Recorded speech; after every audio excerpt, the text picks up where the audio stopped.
everybody. Welcome to a Thursday edition of Carvers and Creators, a weekly demonstration and discussion with pumpkin carvers, sculptors, and multi-talented artists from around the world. First, we ask that you give us a like and a follow on the platform you're watching us on. Let us know in the comments where you're watching from, and if you have any questions for the carvers and our special guest. Let's meet the carvers. Let's do it. Let's see. First, he's an artist and sculptor from Boston, Massachusetts. He was a judge on season 3 of Outrageous Pumpkins on the Food Network. Paul Dever, welcome. Hey, happy Thursday, Paulie. Hello, happy guys. Thursday to you too. Next, he's a multimedia sculpture artist from Tucson, Arizona, and a finalist on Halloween Wars 2019 on the Food Network. Matt Harper, welcome. Hello. Our guest tonight creates incredible costumes, props, and animatronics for television and movies. Please welcome the multi-talented Dan Crawley. Welcome. There he is. Thank you so much for joining us tonight. Yeah, my pleasure. My name is Michael Mondragon. I'll be running the show, moderating comments, and chiming in from time to time. Look at you. Every week gets a little handsomer. I may not change this picture just because of you guys didn't rave over it. Stop it. Nasty little monkey. Yeah. You guys all have such nice pictures. I look like a giant beast. You almost look like a Thundercat in that photo. Well, that was the problem, What man. happened to me there? I couldn't find a promo picture of you, so this will have to do, right? You know what's funny? It's because a few years ago, I kind of purposely scrubbed my social media and just switched it over to just being work. Yeah, smart. Like late 2019, I was like, you know what? I didn't even really want to be on social media anymore, but I realized how important it is a tool for work and for communication. But I didn't want to engage anything other than just work. So I was like, you know what? I just took everything off of it that was like anything personal. I don't even post pictures of like my kids. There's no pictures of like what I look like. It's just when I meet people in person, like, oh, you're that guy. Because I realize there's no picture of me. I'm not the guy that's like wants to have the picture of like everybody has to. They'll post all their pictures of their work, and they always have the one of like them like working on it, like holding the brush up or the tool. Yeah. It's obviously already done, and they're not working on it. I was like, I don't want to do it. I'm like, I just want to work speak for itself and just nobody. I don't like just disappear. I love it. Yeah, because it's more of a portfolio, really, like a digital portfolio online. Yeah, basically, yeah, and as much as I kind of disdained it and didn't want to be a part of it, almost every job I've done in the last 3 years has been because of my social media. So, wow. I got to say, there's something to it. So, yep, the devil you know. The necessary evil, right? Yeah, for sure. I did see a picture with you on your, I don't know, Mickey, you'll get to it, where you did your face makeup. So you had the pumpkin. Yep. I think this is still my profile picture. Yeah, that's it. Yeah. Years ago, I just, it was at a Halloween party, and it's one of those things where progressively as I've gotten older, I less and less want to do any actual makeup on myself for Halloween. Yeah. But a few years ago, I just like, I'm just gonna be I had this a jack-o'-lantern suit that I bought, just like a cheap 3-piece suit that has printed in jack-o'-lanterns. I was like, I'm just gonna make my head a jack-o'-lantern. So that's what I did. Painted my head. Yeah. Like it was a pumpkin, and then I made some dentures that had a little candlelight LED in there, so that when I opened my mouth, it looked like my mouth had a flame in there, like a little candle. That's perfect. And then I wore blackout lenses that blacked out the whites of my eyes and everything, and then my teeth were blacked out. So basically just like my head was a pumpkin. So that's perfect. I made that my profile picture. I never changed it, so it's just been that way since 2015. Yeah. If it ain't broke. Well, it's perfect for this theme. I mean, we're kind of pumpkin fanatics over here, so we'll and a bit of foreshadowing. That is my last slide in the deck, so you're going to have to watch an hour and a half just to see it. So, Dan, I'd like to introduce you to the 4th member of Carvers and Creators, responsible for our carving subject tonight. It is the hollow wheel, the center spinner, and as always, Paul will tell you more about it right now. All right, here we go. Well, Dan, this is the wheel. So what we're going to do is we're going to spin it twice, and Matt and I are going to take a carving challenge based on the selections. So first spin will be the character, second spin will be the emotion or attribute we have to apply. This week we have Gargoyle, Senior Citizen, Guest Choice, so have one ready, not of this world, skeletal, Pennywise, fantasy animal, classic monster, undead, and demon. And the second spin will be either hysterical, exhausted, guest choice once again, euphoric, robust, agony, furious, astonished, infected, or disgruntled. Whew. Oh boy. I shouldn't be out of breath from saying that, but I am. That's crazy. All right. Are we ready? Oh boy. There we go. Not of this world. Nuts. I guess that's a pretty open one, huh? You think? Yeah, I think.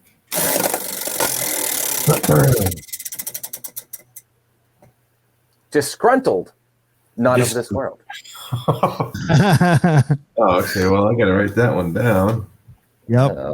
Disgruntled. This not of this world is pretty, like you said, pretty wide open. So It's just like an alien who works at the DMV. right, exactly. Yeah. Or is in line at the DMV. Yeah, there you go. Right. Huh.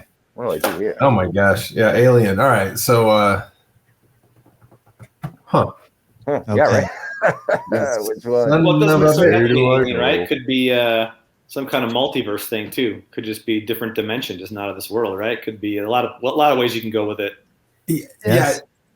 That's what we on the wheel. We try to keep them open like that, right, Paul? I mean, that's like one of the beauties of it. We did do Pennywise in honor of Bart Mixon, who we had on, but I think for us it was like that's about as specific of a character. Unless I guess we did Gollum one time for Gino Acevedo, but That's good. I love Gino. Oh my God, he's amazing, awesome dude. We're big fans. But that's as much of a actual character we do. We like to keep it open because, when you're doing it on the fly with no references, it's much easier to have a big wide open catalog of potential than to have like a specific exact, like Panthro, for instance. Everyone would know it's Panthro, but right. we couldn't You pull guys a ever Panthro talk to Bill Bryan on the show? No. Oh, Bill Bryan's like really well known. He's like an effects guy. Specifically, he does like a lot of foam fabrication and like foam carving. Oh, okay. But he was the guy that was inside the Stay Puft Marshmallow Man suit when he was like in his early 20s. But he's been in the business like 40 years. He's worked on everything. I mean, like everything you can think of. He was one of Steve Johnson's main guys back in the day. But he's a hoot, man. He'd be a great guy to talk to. Well, his actual Instagram handle is Bill Stay Puft. Yeah, indeed it is. That's awesome.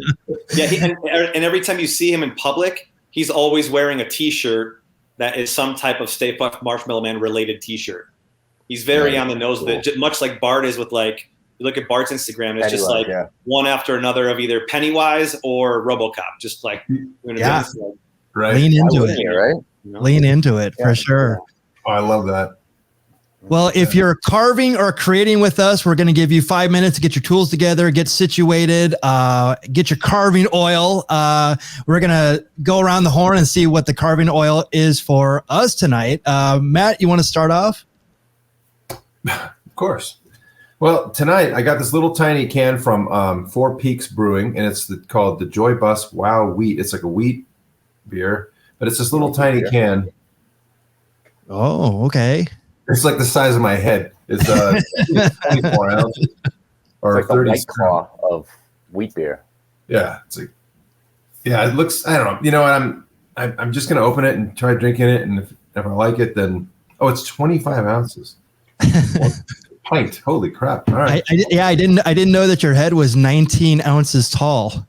Well, that's about amount of liquid it's in it right now. Just walking around. So. Awesome. That's a good one. That's Four Peaks is a good one. Yeah, Dan, what do you got? Oh man, is this really boring? I just have my Yeti, my Yeti with that's okay. with water. It's very exciting, right? It's full of gin. We just act like it's water, right? Yeah, that's exactly. Right. It's it's important to stay hydrated, right? Right. It's also noon, so right. Probably too early in this or maybe not. Good point. Paul, what do you got? I'm going domestic. I'm gonna go with a classic, a cold snap. Oh, there you go. I mean, we're having insanely warm, record-breaking weather in in the region. So Okay. it's more of a springtime beer. So I'm getting in the springtime mood, even though it's not springtime by any stretch of the imagination. It should be balls cold right now. It's like 60 degrees. It's fantastic. Nice. Wow. Yeah. Nice. Big fan. Well, I actually have a beer that's you went to NAU, right, Matt? I did. You did. Well, Lumberyard Brewing is up there in Flagstaff. So the Railhead Red is what I'm going for today. Yeah, I'm going weak, 12 ounces. So yeah, that's low for me. Not even like less than half of Matt's beer. That's right. Well, it is early. Well, cheers to our creations tonight. Thank you for joining us. I'm definitely going to start out here with, I want to know the origin story. How did you come to be an artist? Are you formally trained? Are you taught yourself? How did it all come to be? Yeah, mostly taught myself. Those are some blasts from the past. Yeah, so I think I was just a typical art kid, like art dork. I wasn't. I was really into art and really into band, playing instruments and stuff when I was a kid. I think from a age of 5 or 6, I was very obsessed with drawing, so I was always kind of had a pencil in my hand from a young age. And, as far as like getting into like sculpture, that came a lot later. I kind of dabbled in it a little bit in middle school and high school, like really simple stuff like in art class projects. But it wasn't really until I got out of high school and I decided to pursue a career in special effects that I actually started doing some sculpting. And even at that point, I kind of fell into more of the other aspects. So there was just so many good sculptors in the industry. I was like, well, why, I'm not going to be as good as those guys. So I'll just do the other stuff that'll get my foot in the door. So I was doing a lot of the lab work and the mold making and the other components that would kind of keep me employed rather than trying to keep up with all these amazing sculptures. It definitely didn't come naturally to me, or it wasn't I wouldn't say I was a natural sculptor.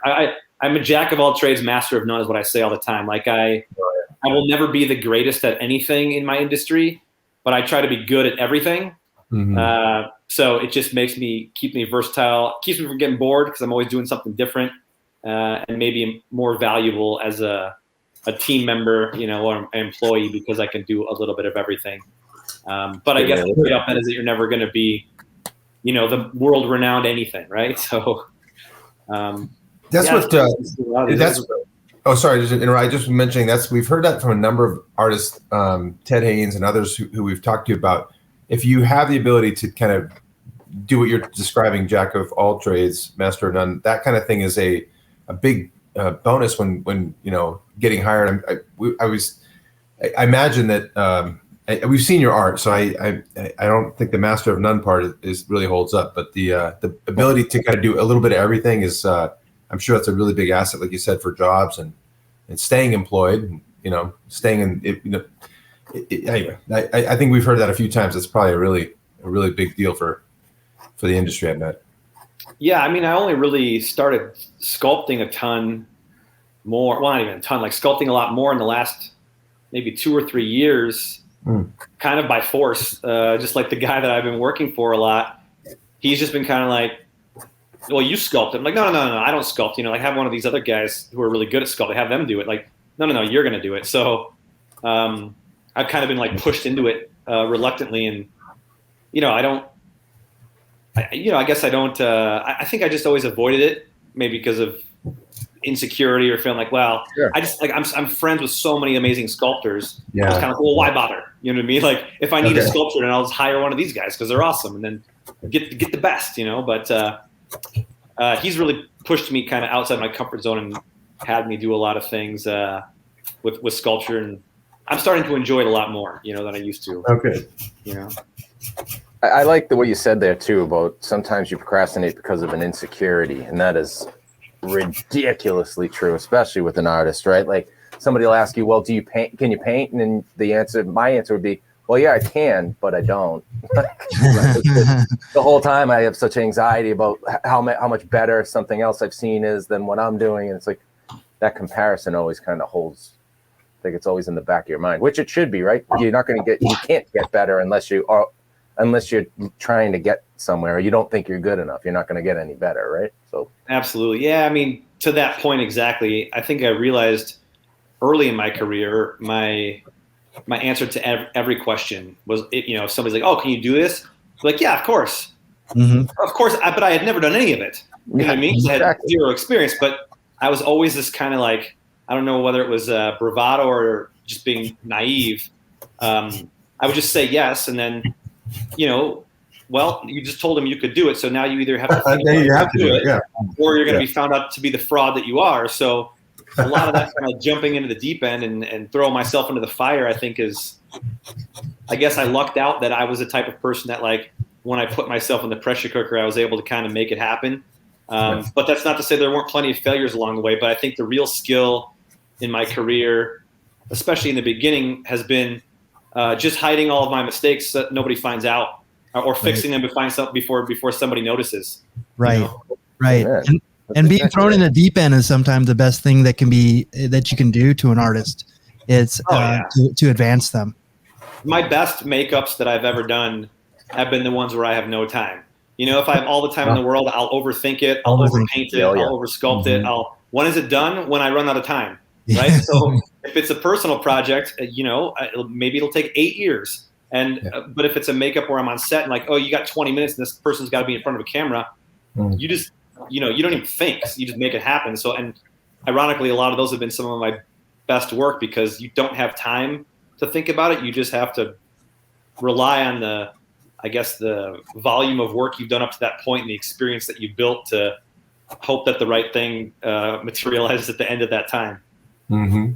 Exactly. Well, it's almost like you should put a time limit on yourself too, because like you said, if you can put it on a shelf and get back to it later, it's either never ever going to get truly finished, or you said you're going to overthink it, overwork it, and it's going to become something completely different than the original concept that you had. Yeah. So if you put yourself on a clock. It also is good. It's also good advice for when you go to Vegas too. Have a place to go at a certain time, then you actually get up and leave the table instead of sit there until maybe 3 in the morning. At a dollar amount, like that's your cutoff. Right. Yeah, give it all back. This is one of my favorites here, man. This is dynamite. Yeah. Oh, thanks. So man. good. Yeah. Yeah. Interesting story about I did all 4 of the Ninja Turtles, which was not the plan, but interesting story about all that and the Thundercats and like a lot of these like cartoon characters is that stuff all started during when everything was shut down in 2020. Wow. Up to that point, I had, for the last 12 years previous to that, I had done nothing basically but costumes. I had been working on all the Marvel films. Everything from Phase 1 all the way up through Endgame, and I'd been doing, I did all the J.J. Abrams Star Trek movies and both the Deadpools, a lot of the DC stuff with Batman vs Superman and Hunger Games, but basically just specialty costumes. Wow. So it was like space suits, superhero suits, armor, things like that. Yeah. And I never even intended to. I just kind of fell into it, and then ended up running a shop for 12 years where that's all we did was specialty costumes. So when everything shut down, I had all this time on my hands and all these projects that I've been wanting to do for a long time. And so I just decided to start doing some of those projects with all this downtime. And I had always wanted to take like my favorite cartoon characters from my youth and turn them into realize them as makeups. Yeah. So I started doing some, first 2 were I did a kind of before and after transformation of Mumra from Thundercat. Oh yeah. And I did it on 2 other makeup artists actually, Jackie Kuhn and Sydney Cumby, and their boyfriend and girlfriend. And Jackie's probably, she's under 5 feet. She's probably 4'9" or something, 4'10", and Sydney's 6'2". So she was the before Mumra when he's like all tiny and like a mummy, and he was like this big giant like muscly monster. Yeah. So it started with those, and then I did the Ninja Turtles and Panthro, and I've done some other Ninja Turtle characters. I just did Squidward from SpongeBob SquarePants. So Squidward's dynamite too. Thanks, man. So I have like a whole list of characters that I'm working on right now. But these are all examples of things that I sculpted myself. And like really up to that point, I had never sculpted a full makeup by myself. Wow. So like these turtle makeups, like, you know, all the mum resin and like all that stuff is, I just sculpted because I just had a ton of time. And I just looked at it as, I kept telling everybody, you know, like I just saw a lot of my friends getting down, like getting depressed, like just drinking a lot and just kind of like watching Netflix and pissing away their time. And I was like, my mentality at that time was like, I'm never going to have this opportunity again of like forced downtime. And I heard a phrase on one of the podcasts I listened to where the host was kind of like, look, you know, we've all essentially been given a prison sentence. So, you know, you're going to have to serve the time. When you come out, do you want to have a college degree and have written the great American novel and be in the best shape of your life? Or do you just want to be angry and have a VD? You know what I mean? That's my great thing advice. is like, I want to take this time and I'm going to start doing, you know, some artistic push-ups. And I want to look back at that time and have it be something positive where like, when I look back years and years and everybody talks about, 2020, but like 2020 was honestly one of the best years of my life. Yeah. It completely changed the direction of my career. And I have this body of work that I did in that time that, you know, I'm really happy about. And coming out of that, I started posting all these pictures on Instagram. And coming out of when the world started to kind of open up back again, I was finding that all the calls I were getting were for makeup. So I kind of shifted my career then after that from specialty costumes into doing makeup. And that's, you know, what I started doing, you know, 23 years ago. And I did it for maybe the first 10 years, but after that hiatus of costumes, I've now focused back on makeup again, which has been great. That's great. That's awesome. That's the same thing that's why we have this show is we were in lockdown and I was doing Instagram lives and Matt and I sort of hooked up through that. And then same thing. It was another one of those things, like you said, you could sit there and be pissed off, or all that free time you could be doing something, all the stuff you wanted to do. Yeah. Without having to be anywhere else, without neglecting a damn thing. Yeah, it was all closed. There was nowhere to go. Yeah. Right. Yeah, you couldn't do anything else. Yeah, we talked about this a lot where artists made that pivot very easy. Other people really struggle with it because they couldn't go places and couldn't do things. But we're like, oh my gosh, we have more time to do this. Fantastic. So right, without the guilt. I always have like this guilt if I'm, you know, because art's for me, it's obviously like an intense hobby. Like I do it a lot.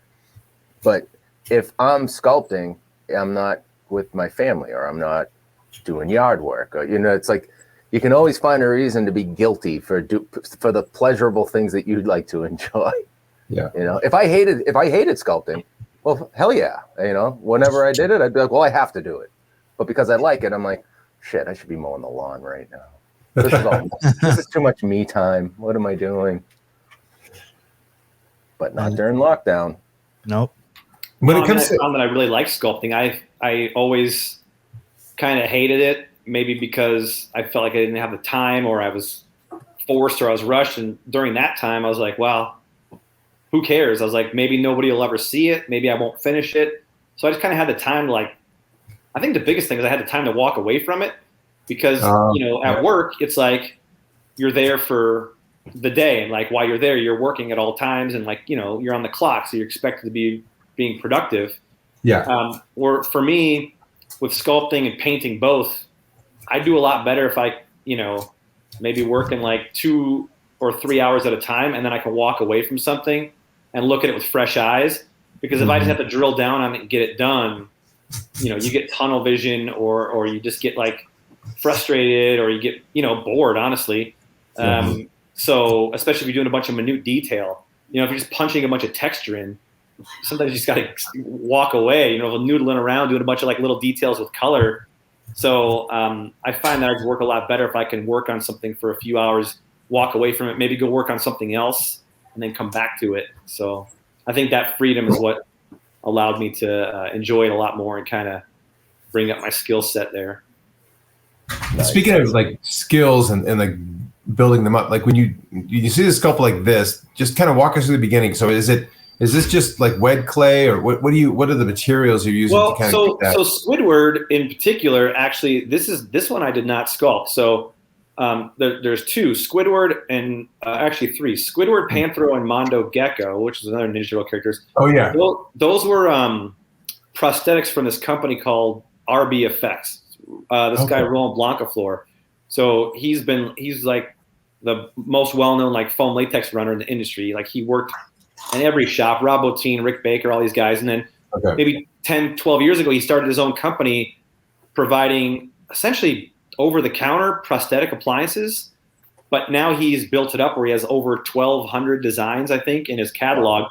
And he hires all of the best sculptors in the industry to sculpt these appliances, but they're all modular. So like you can mix and match them together. So oh my gosh, okay. Yeah, so a lot of the plans I have for characters that I'm creating, if I don't have the time to sculpt it myself, I use his stuff because it's great. Like I said, it's super versatile and you can mix and match it. And I just kind of find what will work best for that character.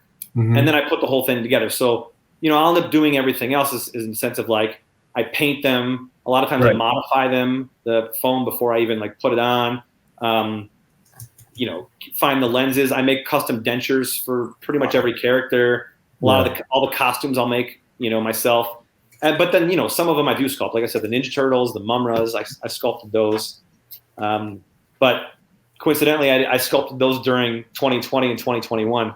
I have not had a chance to sculpt another makeup, at least for a personal project since then, only for work. But I am working on a sculpture now for a makeup I'm going to do soon.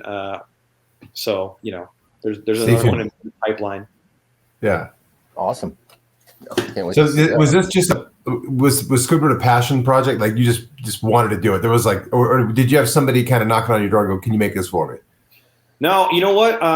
Squidward wasn't even a planned one because I have no connection to SpongeBob SquarePants. It was after my time. I'm kind of too old for that one. But so everything I was doing was like Ninja Turtles, Thundercats, Silverhawks, Masters of the Universe, and like He-Man characters. Like that's all the stuff I have like in my pipeline. But I had been talking to another makeup artist friend of mine, and I saw like this old sad clown makeup, and it just looked like it, for whatever reason, it made me think of Squidward because it was like this grumpy old clown. Yeah. And so we were talking over lunch one day, and I was like, I want to do this. I had this idea, and I showed her this. It was actually Jackie Kuhn, the one that I was telling you about earlier. She's a makeup artist that I've done the mummy on, and I was like, I have this idea to do a Squidward makeup. And I showed her this old clown makeup, and I was like, can you imagine like this, but like with a big head and like painted Squidward colors?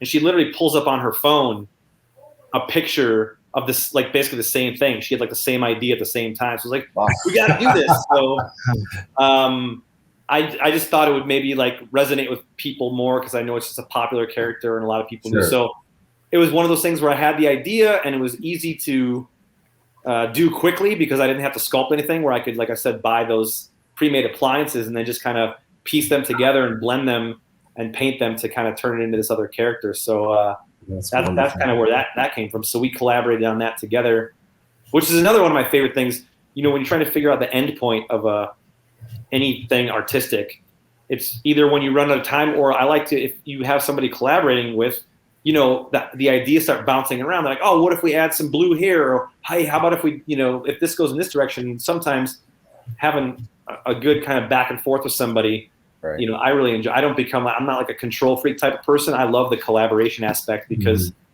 they may take you in directions you hadn't thought of, and everybody's ideas builds on each other's, I think, to come up with something better. I think you can get to a point where there's too many cooks in the kitchen, and then it gets, honestly, I would say that's the way it is for 99% of the stuff I work at the day job, especially when I was doing all those costumes, those Marvel movies. Yeah. There's hundreds of people who have their input on every costume and every aspect of everything, and everybody wants to leave their mark. And and I saw that be very detrimental to the process a lot of the times, unfortunately, especially because most of them weren't even artists. They're just executives, producers who want to say, oh, you see that little lapel thing? Or that lacing, like that was my idea. It's like, well, okay, great, but like it doesn't work or make sense for this, So, so collaboration to a point, right? Yeah. By the way, I mean, you mentioned Deadpool earlier. I think that was like filmed in Vancouver. I think at least the first one I know was. Did you enjoy that process? Was it anything different than the other Marvels? Because I know it's a different character. It was Fox, so I know Deadpool 3 is filming right now because my friend is doing the makeup on. He did the makeup for the first 2 films as well. Bill Corso, he's like really, famous makeup artist. He's done everything. Guy been around forever. I didn't work on the makeups for Deadpool. I was when I'm doing costumes. So I worked on his costumes for both films and Cable in the second film. His costume, he has like this time travel costume, like kind of like this white suit with these metal pieces on it. And there was another character, female, like Negasonic Teenage Warhead. She has like a costume as well. Yeah, I mean that was a blast. Like those were a ton of fun making those costumes, and Ryan Reynolds was like super involved. He wasn't, kind of hands off at all. He was like there in the shop, kind of art directing stuff, and just it was really, I think, his baby, that whole thing. So that was a really, really pleasurable experience to work on that. Oh, that's so great. Cool. It just looked like it was fun to be a part of it. Just the movie was such a. It was a ton of fun, and it was one of the most easy processes as far as making a costume. That was one I don't think where there was a ton of studio interference. I think they were kind of just like, I think maybe just told Ryan like, hey, do your thing. You know what I mean? And I think it was pretty much whatever he said went. So much easier when you're dealing with a single point of direction, right? There's the gecko. Yeah, Mondo Gecko. Yeah, you see the toy in the bottom corner there. That's the toy it was based on from like the late 80s, early 90s, and then the kind of one of the comic book versions there. But, so a lot of this stuff is kind of – my thought process was like, if they were to make a live-action film, what would they look like? So, it's finding that that happy medium between something that looks realistic but also is very obviously like an homage to the thing that's recognizable to people because – if you stray too far away from the original designs, people will hate it because they're like, well, that doesn't look like it, Yeah. And one of the most frustrating things, honestly, especially with the Ninja Turtle stuff, is that people only want to see what they already know. They have no interest in seeing something new. And so, as much as I love those Ninja Turtle makeups that I did, and I was so excited to show them to like Ninja Turtle fans, so I was part of all these Facebook groups. And Instagram groups where they were just like Ninja Turtle fans, huge groups of people, 20, 30, 50,000 fans, right? So I was so excited to show these to the fans when I made them because like they're going to love this because fans complained for years about like CG Ninja Turtles and they're like, why can't they go back to having live action Ninja Turtles? And I was like, great. People want live action Ninja Turtles and they want a dark, gritty take like the original film, like the comic books where I was like, that's exactly what I'm doing. A dark, gritty, realistic take Ninja Turtles. I post these things and they unanimously were hated. Shreds. There was maybe half of 1% of fans that liked them. Everybody else, the comment sections were brutal. People hated them. They hated them. But I would argue that that's the best thing that could have happened because I was hurt at first, but then the first one I did was Michelangelo and everybody hated it. So when I did Raphael, the second one, I tried to like go more classic, like towards maybe more what they were asking for, thinking that like, oh, okay, they'll love this one because it's like combining kind of my style with what they're asking for. And they hated that one too. So then after that, I was like, well, you know what? Fuck them. I'm just going to do what I want. And then I just did Leonardo. And then by the time I got to Donatello, I went totally like off the walls, like whatever I want to do. That's why he ended up being like a red-eared slider. So he's got stripes. Like I love that one. I love that one. That's thanks. Like, so like that one, I was like, I'm just gonna do what I want to do, and I don't really care what anybody else wants me to do anymore. And so I realized like you're never gonna please them unless it looks exactly like the Jim Henson Turtles. They don't want to see it. That's all they want to see. Right. They just want to see that over and over and over again forever till the end of time. So Well, my point was going to be that usually that happens. Usually with because I'm a graphic designer, so it's like any rebrand of a logo, people automatically when the reveal happens, they crap on it huge, And now it's just like a thing, it's like it becomes the thing and you're like, oh, wow, that was so innovative. But during the time, it's such a disruption to their memories that those people will be vocal. But the people who love it probably won't even comment on it. Yeah, they don't have a problem with that's the thing. Yeah, I think, you have to look at the likes, right? Like I had a lot of likes, but there's a lot of likes, but yes, the comments are unanimously negative. But and at first I kind of tried to fight it, where I'd write back and try to justify myself and explain myself. Well, no, but this is what I was trying to do, or this and that, and then I would get angry. It was like all the stages of grief, right? Then I get angry. This is bad. Let's see what you can do. Why don't you do something better? You know what I mean? Yeah, exactly. I realized very quickly that the worst you could do is engage with them, because that's ultimately. Oh my God, yeah. So exactly. They would just kind of come back, and they're just. I didn't understand what a troll was at the time, because I'm so not averse. I just don't get technology, and I don't I'm at the wrong age. I was kind of caught in the middle, where I didn't grow up with it. It kind of came in where I was too old to adapt to it. So I didn't know what that even meant. And then now that I realize it, I'm like, oh, okay. They're just looking for that, engagement. So now I kind of ignore it, Yes. Yeah. That Red Racer, by the way, was when I was, when I saw that one, for whatever reason, I was like, okay, a turtle. That you clearly channeled the design, the stripes, immediately you could just see it's a Red Racer turtle. It's amazing. So I'm a big they're supposed to be, pet shop turtles, and that's the most common species of turtle in the United States, especially as a pet. So oh my God, yeah. It made sense to me, but they didn't like it. Bastards.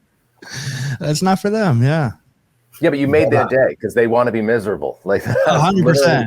Well, what the thing is my friends who are makeup artists or people who are not Ninja Turtle fans, they look at it for the makeup aspect. Oh, that's a great makeup, or that's a great paint job, or whatever. That's a great sculpture. But the Ninja Turtle fans are looking at it for is it the thing that I remember from my youth? And if it's not exactly that, then I don't like it. So they're not really commenting on the ability. The funny thing is, a lot of the people who were kind of crapping on it would say well, this is really well done. And you're obviously an amazing artist, but I also hate it. Yeah. That doesn't help. Thanks a lot. No, I mean, it does help kind of. They're well, hey, you're good at what you do. I just think that what you're doing is stupid, So. No, I guess so. It's the but, and when everybody's no, it's fine. But Yeah. We can't make everybody happy. No. And if they're not paying you, then what does it matter anyway? That's a really good point there. Super valid. So I know you've gone to Monsterpalooza in the past. Are you par chance going back this year? Yeah. The first 2 years in 2009, 2010, I actually had a table there, just kind of showing actually some of these heads that you've been showing right now, like the Dracula, the Mr. Hyde, some other silicone heads that I made. Actually, in this room, let's see. There's a gremlin right there, and a Meg Muckle bones. Some of these guys were there. Yeah. But that was the last time I had a table, was 2010. But I've gone every year. I'm always there, walking around. For a guy like me, it's like a high school reunion or something like that. You're seeing all your friends, catching up, seeing what people are up to, discovering new art. So it's a lot of fun. I mean, I love it there for sure. Beautiful. Well, we'll have to have you. Paul and Mickey and I, our inaugural year was last year. We went there and we were in awe, and at the same time, just like kids in a candy shop, just like you were talking about, just going and seeing this amazing art, and got to talk to so many people who have subsequently been on the show. And so we're definitely going back again this year. We're going to have a bevy of other carvers and hanging out with us, and we'll have a spot. So certainly come by, and we might or might not have a little I don't know, cooler thing. We'll have a case of carving oil. There we go. But at the same time, we'll definitely see you there. It's just the most fun. And Paul and I and Mickey were just talking about it the other day. We're talking about kind of getting all the things lined up to go and stuff. And we're like, can we just go now? Let's just go now. Yeah, it's great. They have it twice a year now. Son of Monsterpalooza is a lot smaller, but it's where the original Monsterpalooza was, because the original Monsterpalooza is really small, and then it's just kind of growing and growing and growing. So when they have Son of Monsterpalooza in the fall, that's at the old venue, and in September, October, and then the main one is in, I guess, usually like April or May, something like that. Yeah. The only thing, the thing about Son of Monsterpalooza for us, that would be an ideal time to go because we could get, you know, the giant pumpkins that we usually sculpt and whatnot, but that's usually our busy season. That's when we're we have 8 gigs all over the place. But someday we'll get to Son of. It's, you know, it's just a smaller version of Monsterpalooza, honestly. So if you're gonna make the trip, better off to make the one trip to the big one, you know. Oh, gotcha. Oh, it was worth every second. Oh, we still talk about it like all the time, like we were still there. It's we loved it. Yeah, these heads are super cool. Unbelievable, man. Yeah, and thanks. Oh, there you go. That's what was that for? That was for a VR. It was for a virtual reality, like a video game. So like all these zombie makeups and like they filmed them like on green screens, and it was for some kind of VR headset. You know, I don't know, zombie shoot 'em up thing or whatever. I don't know what or if it ever happened or you know. Yeah. I don't want to play that game. That's a little too realistic. I have a trouble when you get out of the top floor of the elevator. You ever do that on the VR headsets when you got to walk the plank on the top of the skyscraper? Oh God, that scares the hell out of me. So if I turned around and that thing was standing there, I'd probably break a controller or run into a wall or something stupid. The last video games I played were 16-bit, like side scrollers. I mean, like I haven't even played video games in so long. Once there was more than like 5 or 6 buttons, I was like, that's too complicated. I can't do that. Oh my God. I am the worst button smasher in the world. Like I have my 11-year-old is, they're both my kids are good at it, but he wants to do the wrestling game. So I'm like, how hard is that? I'll just pick 2 buttons and smash it. And then I spend the entire time like swearing under my breath, like I wish I just knew how to play this. I can't beat the kid. Smash, smash, smash. Yeah. Video games have gotten way too complicated for me. So Dan, and on this one and the prior ones, are those all hair punched, like latex, or is that like? No, that's the guy's real hair. That's the real hair of the actor. Okay, clients. You're talking about the other ones, though, right? Yeah, I'm sorry. Yeah, the ones. The ones those Universal Monster heads. Yeah, so those are silicone heads, and then they have acrylic eyes and teeth, I guess, where you can see their teeth. All the clothes are real. I try to get like actual period correct clothing as much as I can. And then the hair, it's one eyebrows, lashes, hair on the head, even stubble on the face is all hand punched one at a time. Not by me. To the point earlier of like, I know better sculptors, hire them. I know like this amazing hair lady. Her name's Lynn Watson. And so anytime she's done any hair work for me, which is all my silicone heads, she's always tagged on there. And she does all the hair work for me. She's, again, industry veteran, been around forever, really, really amazing hair person. So yeah, she does all the hair work for me. I don't. That's a whole skill into itself. You know what I mean? Like even if I can get things punched in there, cutting and styling is not something that I would know how to do. So. Yeah. The punching part just looks like it's either therapeutic or mind numbing. I can't tell which one, but it looks like a whole lot of work. Well, I mean, and like even on another level, she makes sometimes she'll make wigs for me, like lace wigs. And then in that case, at least when you get to punch it, you just take in a needle and you're punching it one time. But when she does like a hand tied wig, you actually have to use like kind of like 2 small needles, and you actually have to hand tie every hair. Like not a piece of lace. Yeah. So I can't even imagine, that's one area that it's nice to have a person. Yes. I got somebody that does that for me. Yeah. I mean, a lot of I used to mostly a lot of what I did was painting, or I would say I was the guy that kind of did everything in between the beginning and the end. So like I had a lot of friends that were great sculptors, and I had Lynn, who's this amazing hair person. And so I would kind of do all the in-between stuff. So like those Universal Monster heads are a perfect example. Like this one right here, this Barlow from Salem's Lot, I just wanted to practice doing all the other stuff, but I didn't want to sculpt. But all my friends who were sculptors, they didn't do the other stuff necessarily, or they didn't want to. So they would do these amazing sculptures, and I'd be like, hey, can I mold it for you? And I'll tell you what, I'll make you the mold for free. And if I mold it for you in return, all you have to do is let me make a casting of it for myself, and then free mold for you. And they were always like, yeah, great, awesome.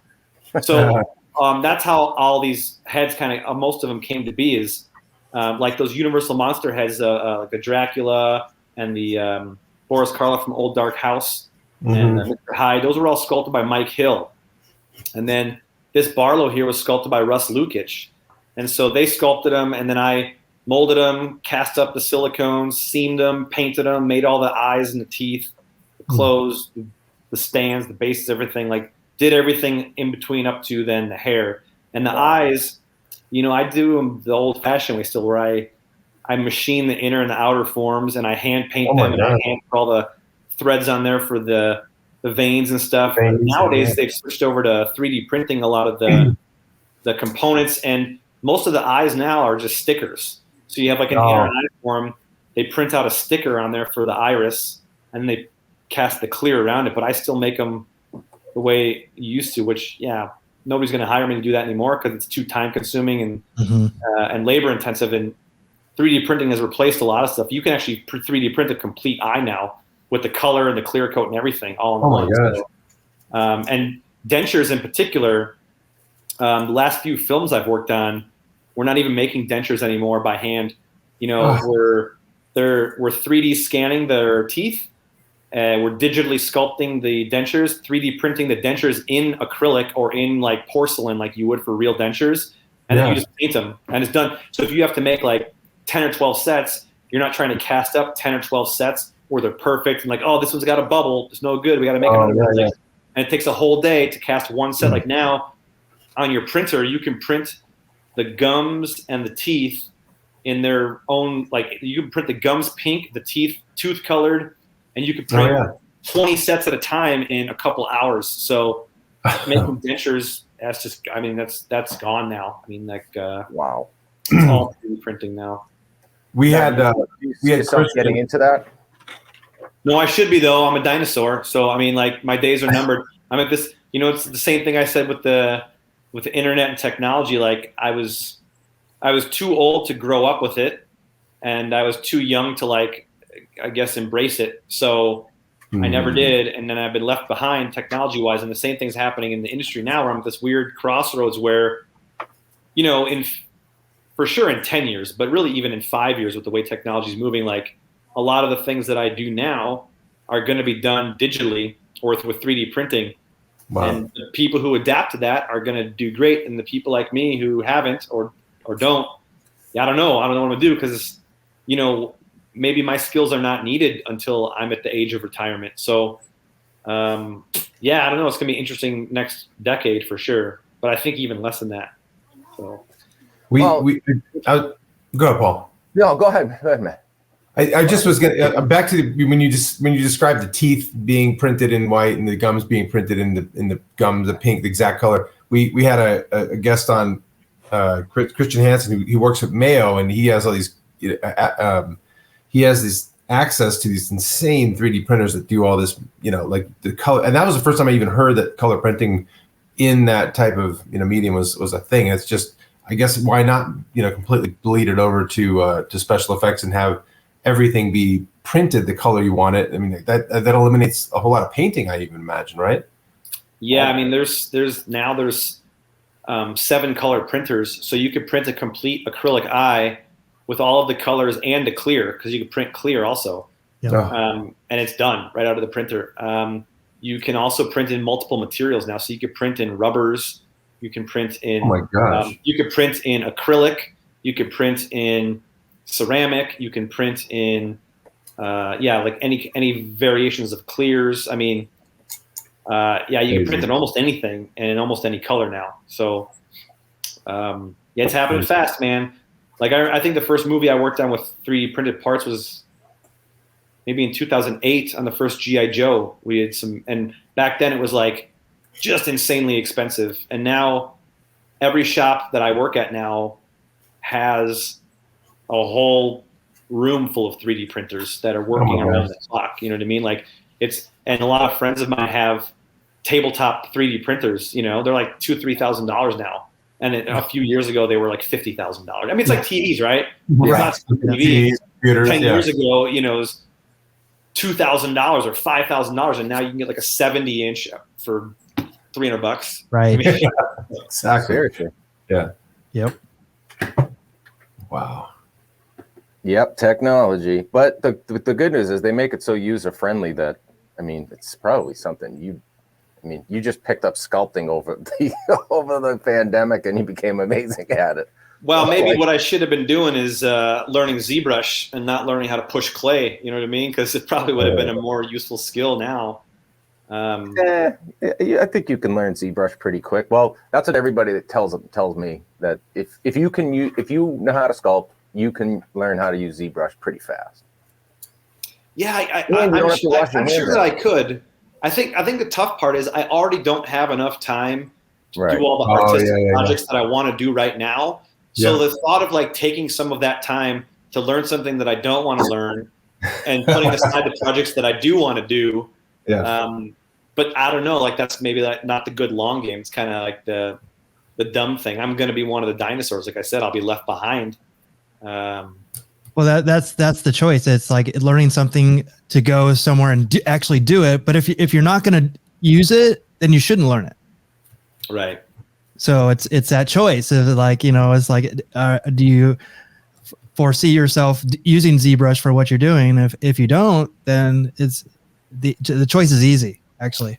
I think the hardest thing for me is I am not a person who can see myself sitting in front of a computer for long periods of time. I think the thing that I love about making things is making things. You know what I mean? Yeah. So like right. At the end of the day, I can't imagine putting in like a full day of work, and at the end of the day, when you turn off the computer screen, it doesn't exist. It's just ones and zeros like on a hard drive, like it's gone. Do you know what I mean? Whereas what I do right now, at the end of the day, my clothes are covered in plaster or fiberglass resin or silicone, and you look at the table and it's a mess, and like, what did you do today? I did that. You see that thing on the table? Like, that's what I did today. And it's like, you have something to show for it.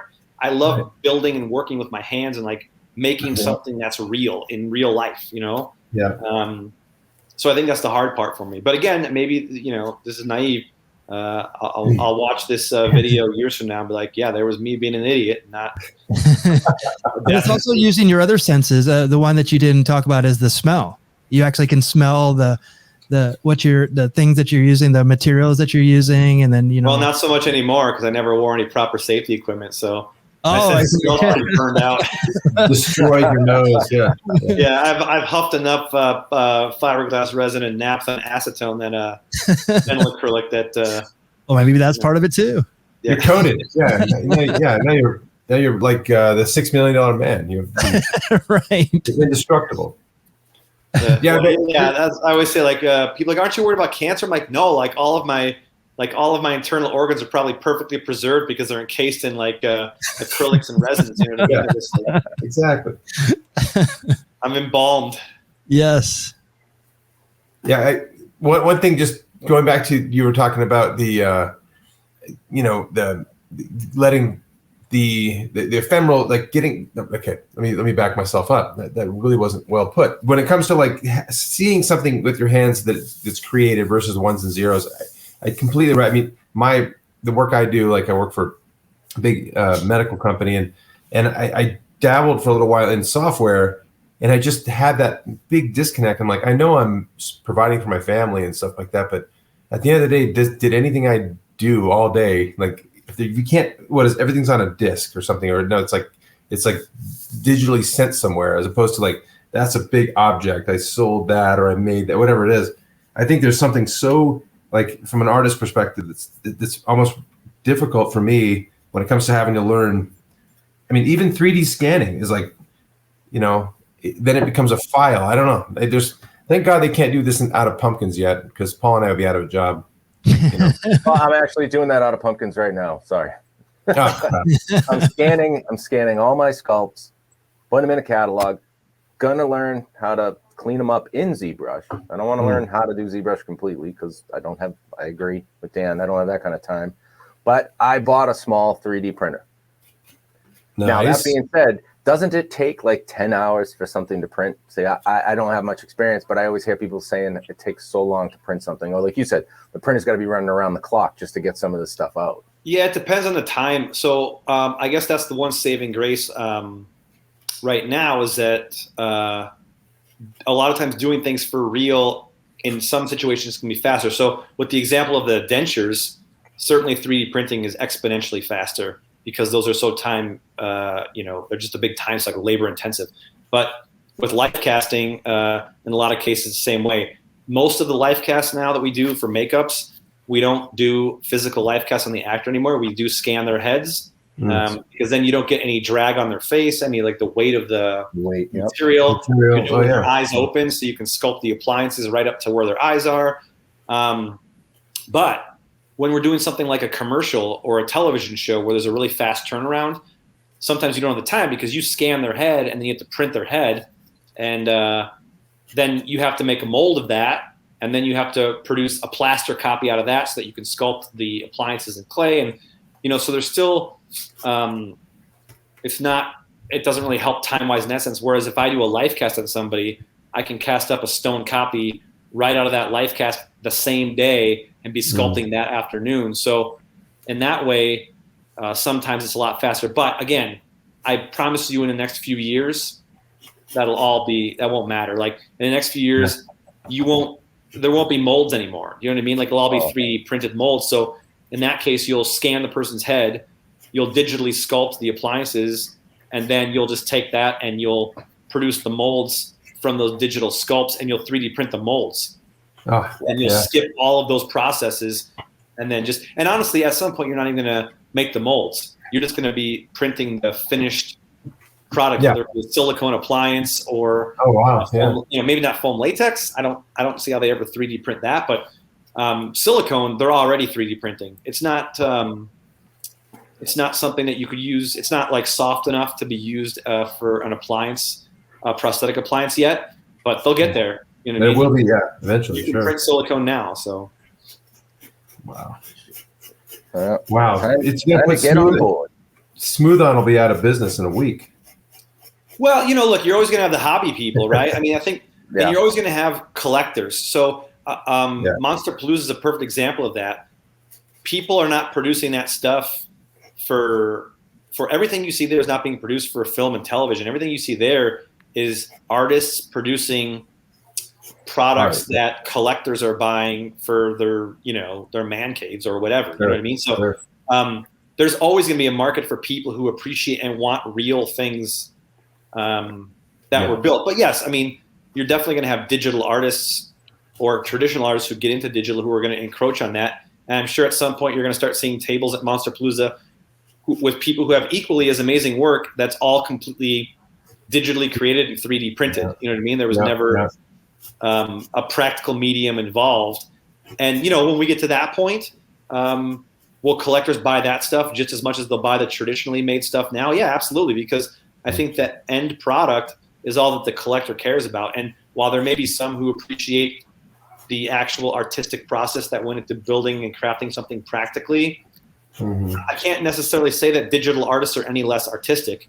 They're just applying it in a different way. Do you know what I mean? Like there's this big battle right now between practical and digital, the same way there was when Jurassic Park came out, or a CG artists versus practical artists. And, ultimately where we've ended up in the best place is where those two mediums have found a place to coexist and work together, because the best effects that I've seen, for my opinion anyway, are where you see a combination of practical and digital effects working together rather than one or the other, because there's some crap practical effects and some things that we can't do in real life, and then we went through a whole phase of really bad digital effects after Jurassic Park. You look at a lot of stuff from like the late 90s and some of the CG was awful, but finding where the middle ground, where things met in the middle. And I feel like that's where we're getting now. And now you're getting guys who are practical effects artists who are getting into digital and now are overseeing that. Bill Corsi, who I mentioned earlier, has an entire company that's a consultation company for film and television, where they hire him to come in and supervise all of the digital and computer generated effects. But he basically oversees all of the any kind of visual effects that's done on any practical effects. So you're not just doing the practical effects or doing the makeup and handing it over, and digital just does what they want to do. The guy who did the makeups, the guy who did the practical effects is there overseeing the digital artists to make sure that they're not augmenting it to a point where it's no longer, you know, what was originally intended. So, you know, I think we're just in this middle phase right now. Do you know what I mean? Like, I think it's just like this long kind of drawn out in between, and the in between is always messy. And it's like if somebody comes up and looks at your sculpture or your paint job when you're in the middle of it, and they're like, "What are you doing? It looks crazy." Right? Like, no. Like, you know where you're going, but they don't. So like, the perfect example is if you like have a mask and like you're doing like a big wash, right? And so you're just painting the whole thing black, and someone's like, "What are you doing?" Right? But what they don't know is that you're going to come back in and you're going to wash it off, and then you're going to dry brush it. And you know what I mean? Like, they just see you painting this thing black, and like, what are you doing, right? So, I think that it's hard when you're looking at something in the middle, and I guess my correlation being that we're in the middle of effects. It's been a relatively short period of time, you know what I mean? That from practical effects to digital, so we're still in the middle of it, you know. And I don't think we found it yet, the end.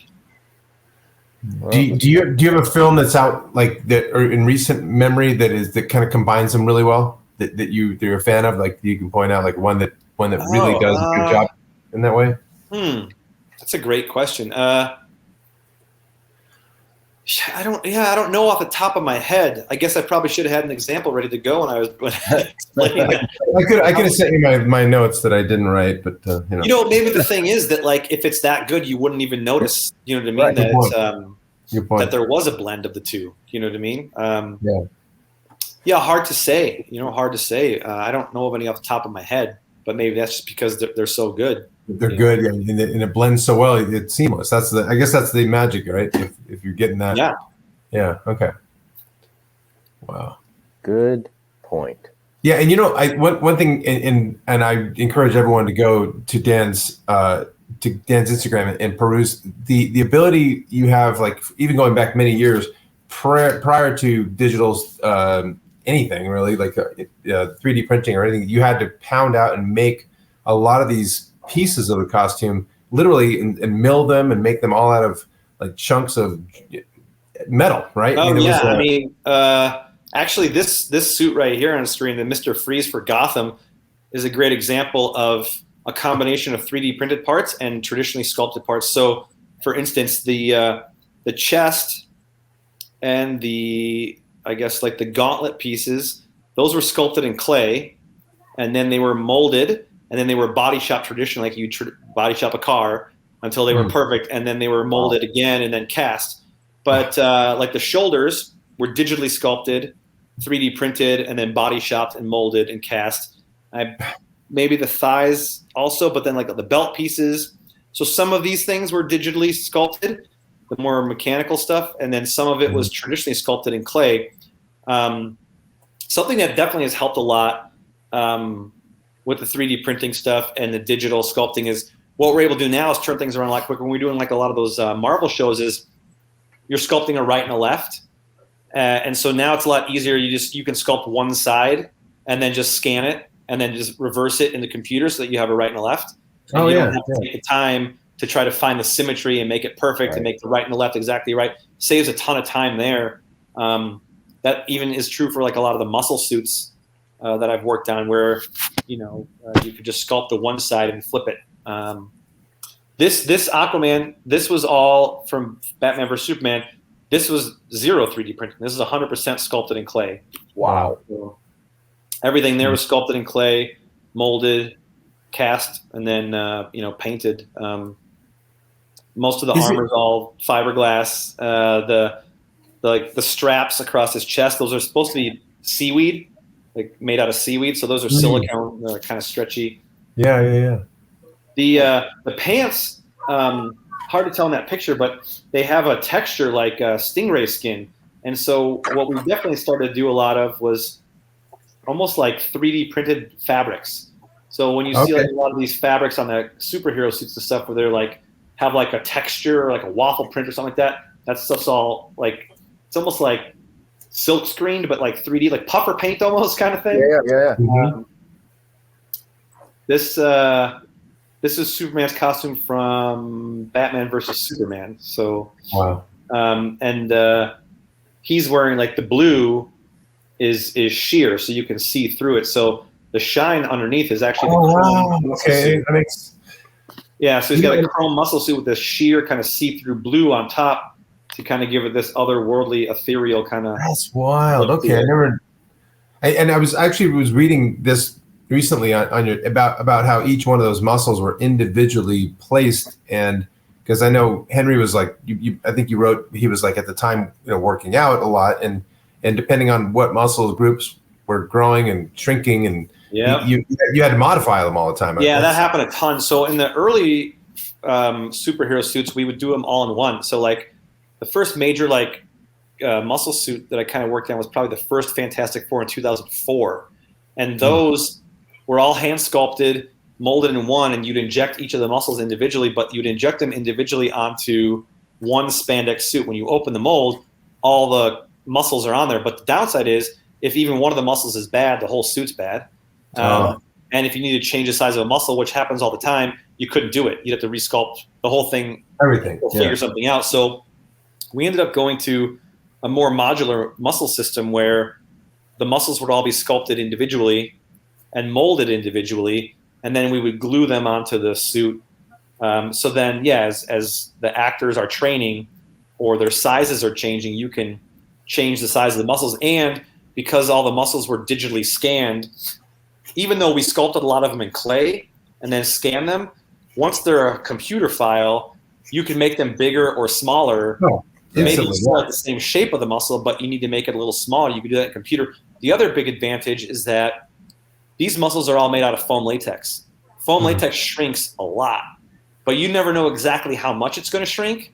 And depending on the formulation, how long it bakes, how cold it is, what the humidity is, the barometric pressure in the room is going to change, and the variables of the foam latex. So the great thing here is you could sculpt, if you sculpted the muscles in real size the way you wanted them to be on someone's life cast, and then you mold it and you make those muscles, they're going to be a lot smaller, right? Okay. But if you sculpt them, and then that's not going to look the same as a sculpture, but if you sculpt them the way that you want them to look, and then you digitally scan it, when you print it out, a lot of times we would print out the muscles at like 105% or 103% or whatever it may be. So that by the time you molded it and cast it, it shrank down to being the size that originally was sculpted, so that was as intended. So huge help there. And then once you have this library and catalog of muscles, a lot of times we didn't have to resculpt and make new muscles every movie. It's like, oh, we can use the shoulder from this character on this movie. Or, you could marry up one to another person's body, So that became really helpful. So then you could just be like, all right, we just have this huge catalog of muscles that we can make. Yeah. That sounds way easier than working out, too. I got to be honest. Well, these guys still work out like maniacs, too. You know what the funny thing is? There was like, they're like, well, these people are already so ripped and they're so muscular. Like, yeah, they are. But it's never going to read through all of the layers of costume. By the time you put on all these layers of spandex, these 3D printed textured fabrics and armor, I don't care how ripped you are, nobody's ever going to see that. So you have to over-exaggerate the muscles so that once the suit's on, they read through, and or you have a muscle suit on underneath, and you can actually glue the suit into the muscles so that you see them more, which, in real life, you obviously would never do. Like, but the Batman costume in Batman vs. Superman is a perfect example. Like, it looks like it's just, his muscles, and it's like it's just like pushing through. But if you think about it, fabrics span, right? So when you're going from pec to pec or ab to ab, the fabric's going to span across. Right. It's not going to stick to it. Yeah, it's not going to adhere to them. Stick into the crevices, but that's not what the audience expects to see. So you have to find this medium of what's realistic and what does the audience expect to see. When you see these muscle suits, they're like completely over the top and ridiculous in real life, but so are superheroes. Yeah, they're not real either. Okay, got it. You know what? I think the best way I heard it explained to me, this really well-known sculptor, he designed the Batman costume for Batman vs. Superman. He designed a lot of the original bat suits for the old, for like the Tim Burton and Joel Schumacher, yeah. Batman, but Sure. Jose Fernandez.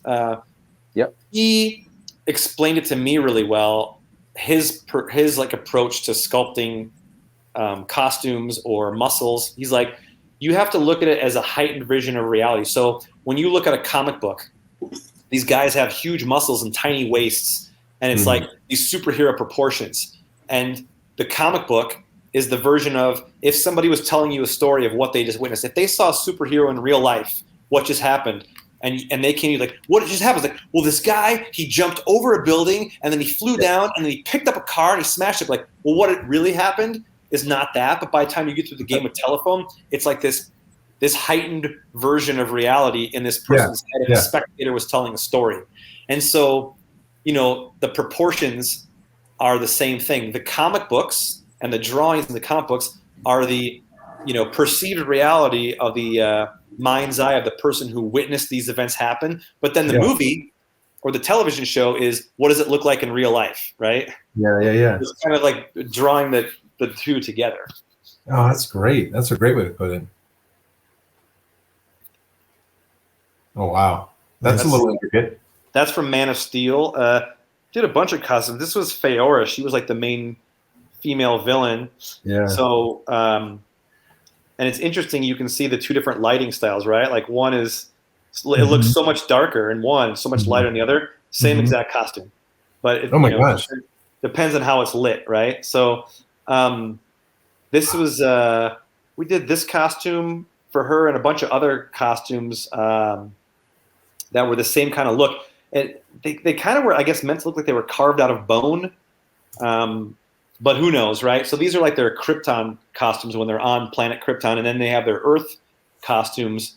And so like her Earth costume version of this is like almost like very like, I don't know, like H.R. Giger meets like Chappie or something. It's like this kind of, it was supposed to be like they just found whatever scrap metal and pieces that were laying around and kind of like pieced it together to make these armors. So those are a whole different looking costume. But these were cool. They were meant to be the more like ceremonial, like on their home planet, costumes.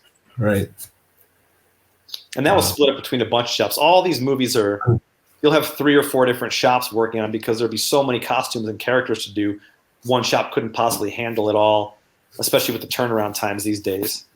And are these pieces just foam rubber? I'm just trying to picture. Yeah, these actually, every single piece on her costume here is it's just polyfoam. It's like self-skinning polyfoam. It's just urethane. Wow. This was a method and technique that really the shop that I was working at the time, that we kind of developed there, and like nobody was really doing it. And now I think more people do, but honestly, still a lot of people don't use it. Like you have to really kind of know the material really well because it's difficult to glue, it's difficult to paint, and difficult to cast unless you really understand it. But this is just self-skinning, urethane polyfoam, which seems crazy to make a costume out of. But if you kind of know what you're doing, you can do it. It's great because it's really lightweight, it's super flexible, and it's durable, man. It's tough as nails. So. Oh wow. How do you divide out that work if it's a whole bunch of chefs in the kitchen?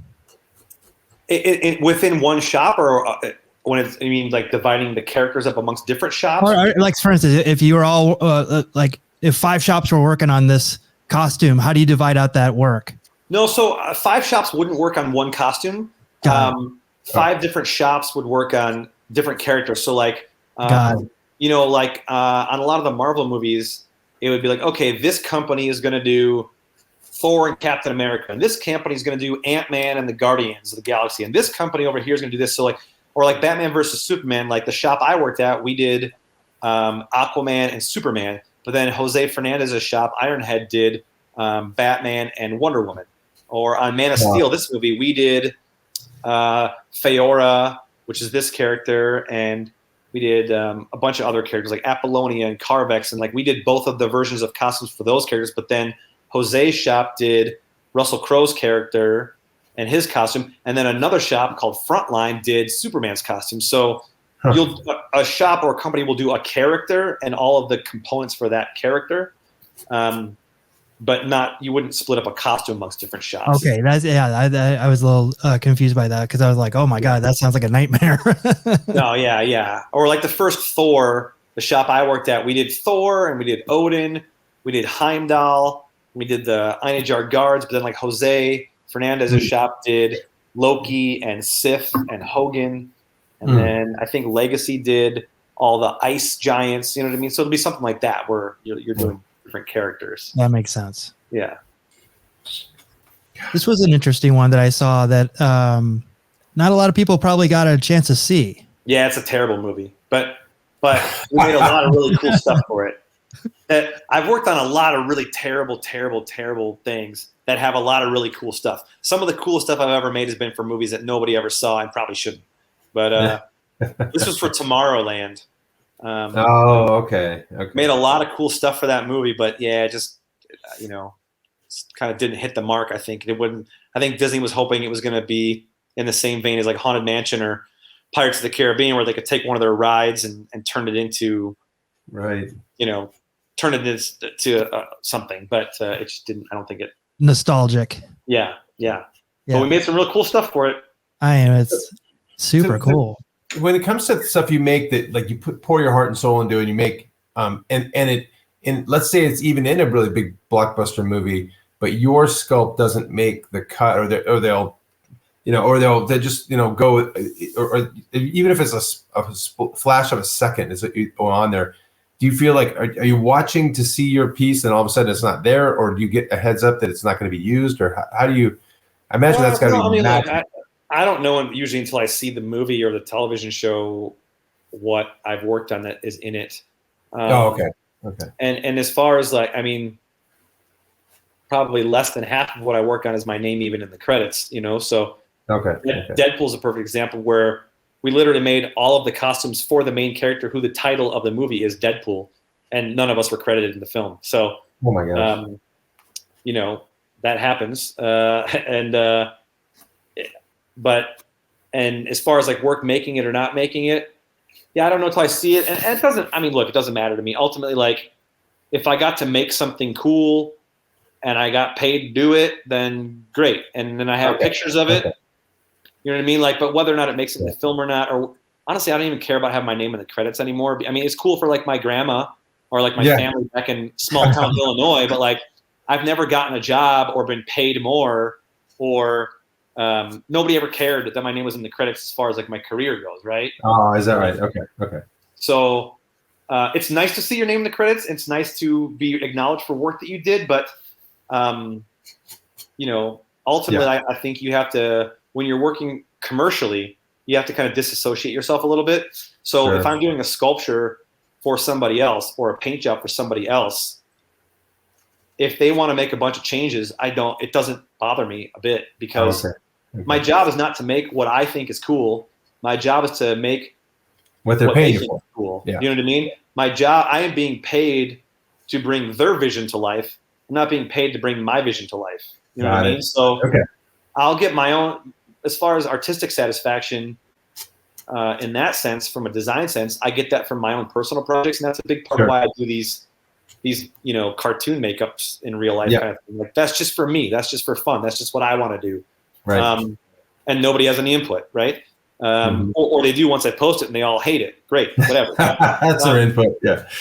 But at work, it doesn't bother me. Like honestly, like I could spend a bunch of time sculpting something and they tell me to tear it apart and redo it, or paint something and like they want me.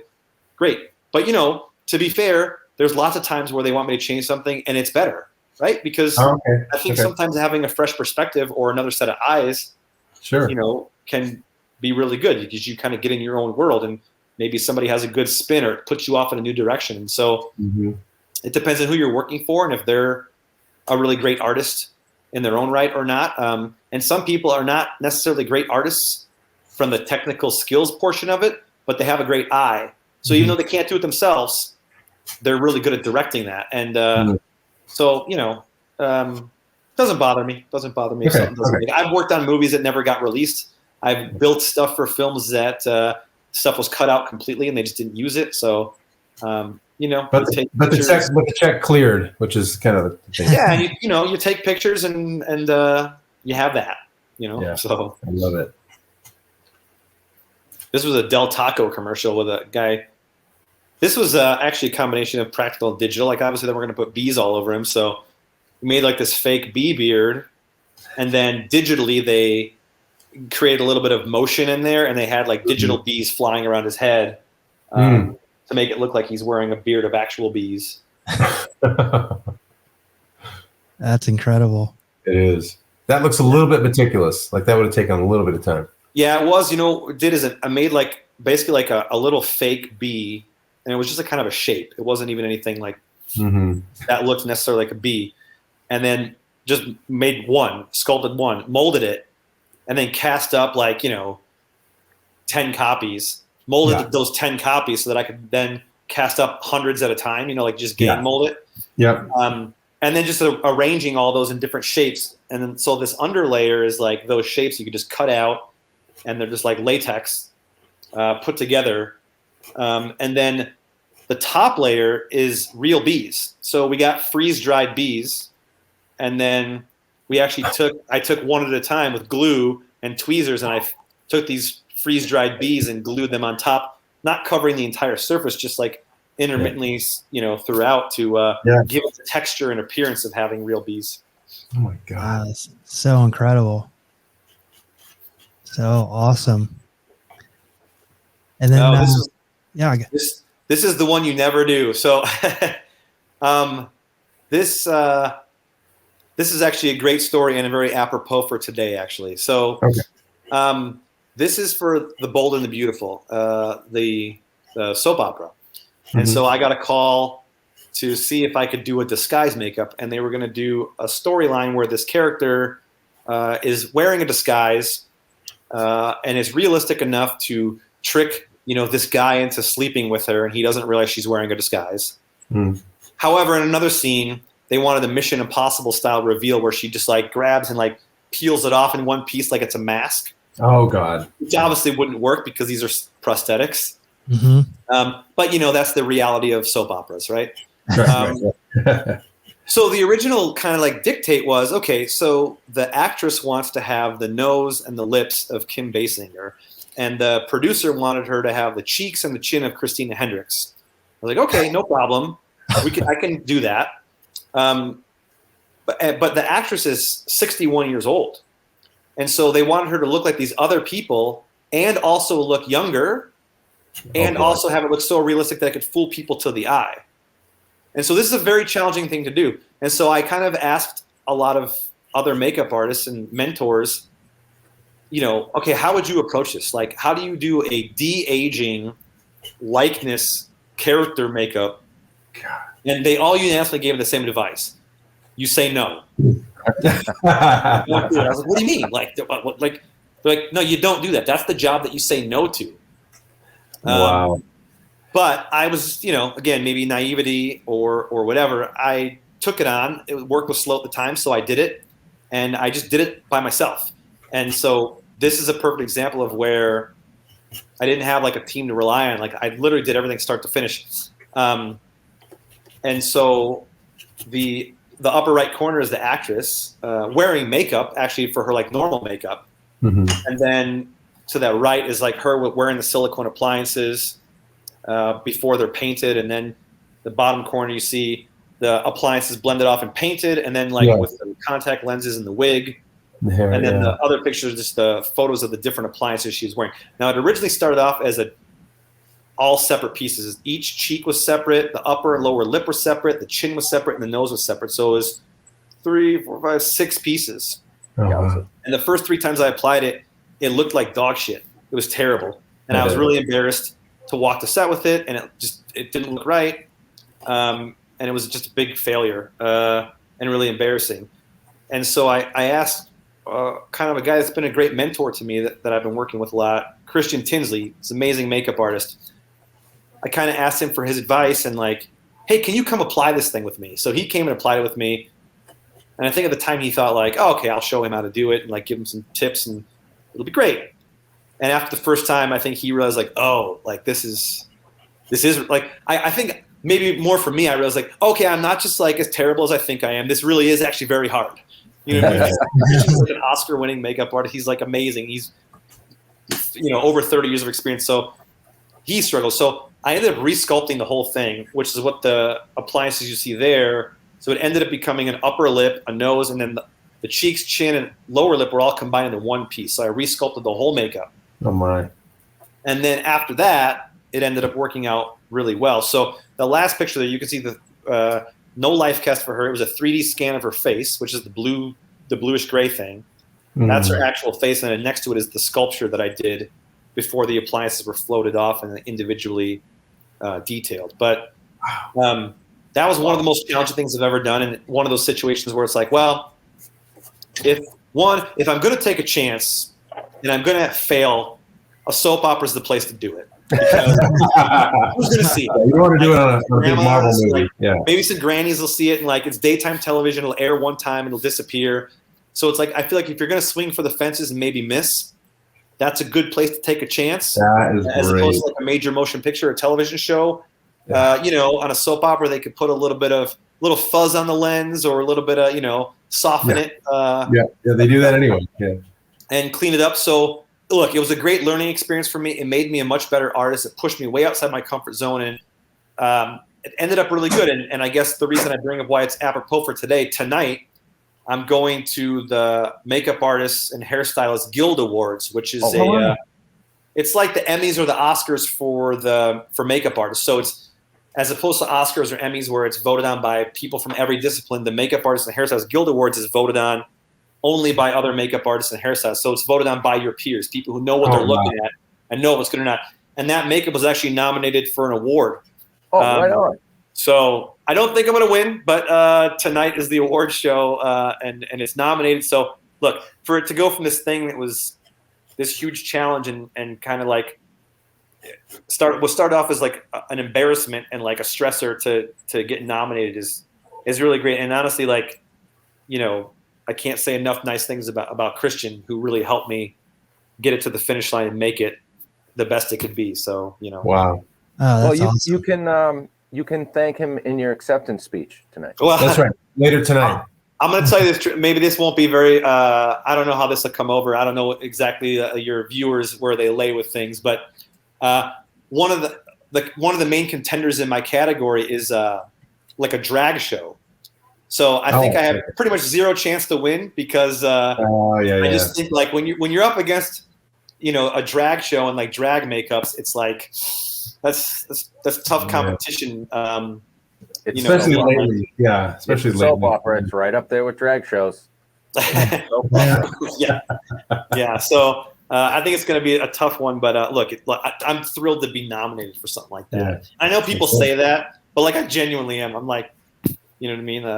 Again, it's by your peers. You know what I mean? So yeah. And do you find that to be like a resume builder when you're nominated to something like this? Is this something that kind of helps legitimize you in certain people's eyes? And you're already legitimate, but when it comes to I don't know. That's a great question. Maybe. I don't think a lot of people know me as a makeup artist, to be honest, because everybody in the industry kind of knows who I am just because I've been in the industry for over 23 years now. But everybody knows me as a shop guy. So they know me as a mold maker. They know me as like a shop supervisor. They know me as like, oh, he's a great painter. He makes great dentures. But I don't think they really know me as a makeup artist. And a lot of them knew me as a costume guy. So it's only been the last 3 years I've gotten into makeup. So, and this is really my first, year or so since I got into the makeup union that I don't think most people even know that I'm doing makeup really yet. So they'll know tonight. So yeah, I mean, I don't know. I guess we'll see if it makes a big difference or not. That's great. That's really cool. But that's what I'm trying to do is get my name, I guess, out there more as a makeup artist now. Not that I'm gonna leave behind or abandon any of the stuff. I still love all of it, and I'm sure that'll still be the mainstay of my work. But I would like to do more makeup. That's great. That's awesome. Yeah, and as always, I told you, Dan, 90 minutes flew by. Already? We are actually. I don't think I let any of you guys even talk. Like you probably know what you're in for. This guy Dan the show. Like, does he ever shut up? The best guests are the ones with the best stories, and you have great stories. It was a million of them. I love talking. I know. I could talk for 3 hours. Well, we could do it. We'll have you back. That's it. I'll come back anytime, man. Like, yeah, I mean, yeah, you like, well, as I'm sure you, like I said, you just saw, like, I won't shut up. I'll just keep going. And Dan, we'll force you to get either a lump of clay or a pumpkin in your hands next time, and we'll all be, a victim of the wheel together. Yeah, I got to figure out the split screen thing you guys got. That's pretty cool. Like, yeah, I mean, I could totally do that. I was just thinking, like, I could sit there and work on something. That's it. Yeah, just noodle through it. It's fun. Yeah. Actually, Paul, they got picture in picture on this, and then I switch it around. But wanted to see what's up? The eyes, I'm gonna add on for the alien part of it. Maybe give him some like popped out eyes. He'll be all pissy, and figure I just give him the. Dude, I love it without eyes. It looks like a mad ball. Remember those? Yeah, it does. At one point, I was going to smash it on the floor like a mad ball, too. Couldn't get the pieces out of there. Yeah, figure it out. Just blocking it in. Super cool. Matt, what do you got? Well, I have the world's most phallic. You sculpted a marital aid.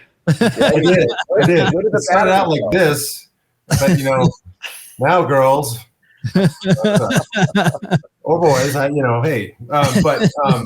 I wanted to make his chin kind of ball baggish, kind of with that, some wrinkly skin. And I really went into it. And then I realized his head looks a little bit. So I'm going to work on his helmet. I'm going to work on his helmet a little bit more and try to make him a little less, I don't know what other world he comes from, but it's a dick world or something. He comes from Uranus. Giggity. I love the use of marital aid. That has not been used in quite a long time. Well done. Well, yeah, I didn't know exactly. I guess I already cussed on the show, but I didn't realize. Like, I didn't know what the rules were. We just scared off the kids with this design, so they're pretty much are put to bed at this point, not allowed to watch anymore. Well, I wanted to close out with what we started with, the discussion. There it is. There it is. So cool. That is so awesome. Yeah, and brilliant to have the candlelight in the mouth. I mean, that's like I wouldn't have even thought of that. That's awesome. Oh, thanks. Yeah, you know what it was is I had the contact lenses that black out the whites of your eyes and everything. Those are cool. But I wanted my mouth to look like there was no, because the intention was to look like a jack-o'-lantern. So at the time we were working on the Hunger Games and we were dyeing these visors on their helmets. We were dyeing this plastic black. So I just took vacuum forms of my teeth and I just threw them in there and dyed them black. So I had black teeth. And then the light, I literally took one of those little candle lights that you could put into a pumpkin and I just took it apart. So it was just the LED and like a watch battery and just put it up with the roof of my mouth, acrylic on the inside of my denture. I couldn't talk or drink when that thing was in, but it looked cool. And to make the makeup fast, I just painted the oranges and the yellows and the browns. And then for the jack-o'-lantern part, like the black triangles, I took a vacuum form on my face. I cut it out with an X-Acto knife so I could just, when I was done, put it up to my face and just spray black. And I was done. Wow. That's awesome. And then I put the green, green spray paint in my hair or green hairspray. Stems. Like the leaves or whatever. Yeah, that was a fun one. I did that one I did that. I think I reused that a few years for Halloween. Oh, that's great. It's a good one to go back to. Yes. If you get a good one, you don't shy away from it. Exactly. Well, it's easy. You can still talk to people, and you're not wearing a big cumbersome mask or costume, or you're not sweating your balls off. Yeah, the sweating is the worst. So good. So good. So if you want to see more of Dan's work, go to his Instagram. Anywhere else we can see your work? No, I mean, that's it at Dan Make Stuff. I still have a Facebook page I never go on, but it's linked to my Instagram. So the only thing for my Facebook is just whatever I post on Instagram, it posts over there. But I have a website I haven't updated since 2010. So no reason to go there. Well, here's where we are on all the interwebs. We're on Twitter, Facebook, Instagram, YouTube, Twitch, and TikTok. Guys, any last words before we sign off for this week? Thank you, Dan. Yeah, that's really good for having me. Yeah, what a blast, back, man. Yeah, you got to come back. We did, like Paul said, the stories epic, and we just love. I mean, people who watch us regularly just will have a million more questions for you the next time you come back. but yeah, we love the stories more than anything. And just thanks for coming on and gracing us and having a great time with us today. Yeah, I'll come back anytime. And I'll definitely let me know when you guys are coming to Los Angeles, coming to Monsterpalooza. I'll be there. I'll see you guys. Definitely. We'll see you there. Yeah. We'll be the loud one. Fantastic. We'll be the loud guy. Yes, yes, exactly. With all the pumpkin guts all over, right? Right. Butternut squash. Awesome. So we'll see you next week with another Carvers and Creators. Good night, everyone. Take care. Good night, guys.